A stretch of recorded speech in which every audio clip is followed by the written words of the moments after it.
আসসালামু আলাইকুম সুপ্রিয় শিক্ষার্থী বন্ধুগণ, আজকে নবম শ্রেণীর শিক্ষার্থীদের জন্য উচ্চতর গণিত এর 9.1 অনুশীলনীর 6-এর গ নম্বর অঙ্কটি আমরা করব। তো শুরু করতে যাচ্ছি। প্রথমে আমরা দেওয়া আছে দিয়ে অঙ্কটি তুলে নিব। দেওয়া আছে যেগুলো বলা আছে, দেওয়া আছে দিয়ে প্রথমে বলা আছে হচ্ছে a to the power x সমান হচ্ছে p, এবং তারপর হচ্ছে a to the power y সমান হচ্ছে q।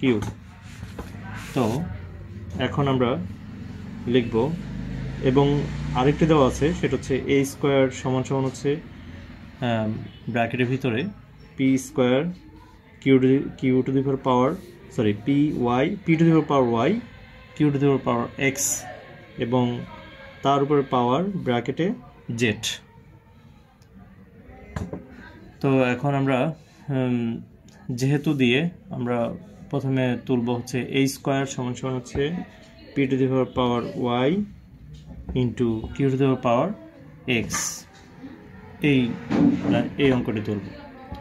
তো এটা দেওয়া আছে দিয়ে তুললাম। এরপরে বা দিয়ে আমরা তুলব হচ্ছে a স্কয়ার সমান সেকেন্ড ব্র্যাকেট দিব, সেকেন্ড ব্র্যাকেট দিয়ে p এর মানটা লিখব। p এর মানটা যেমন দেওয়া আছে হচ্ছে a to the power x, এটা কোথায় দেওয়া আছে? এই যে এখানে দেওয়া আছে। তারপর হচ্ছে q এর মানটা দেওয়া আছে, q এর মানটা কোথায়? উপরে q এর মানটা, তো ওইখান থেকে নিয়ে এখানে বসালাম, আর z এর জায়গায় z। এখন আমাদের এখানে বা দিয়ে a স্কয়ার জায়গায় স্কয়ার লিখব সমান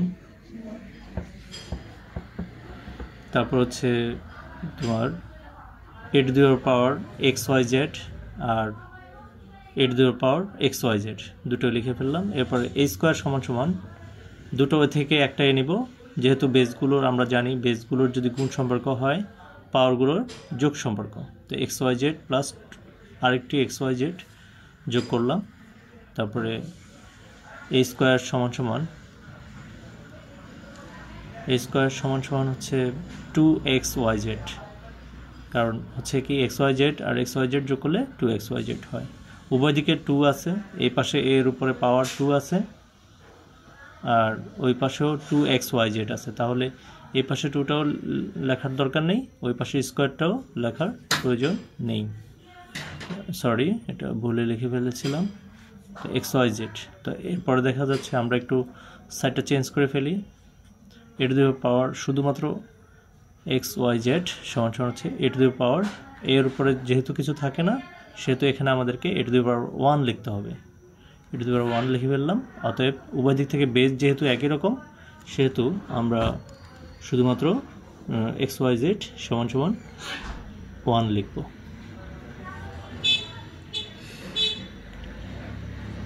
তো আজকে এতটুকুই, আজ আর নয়। খোদা হাফেজ, আসসালামু আলাইকুম।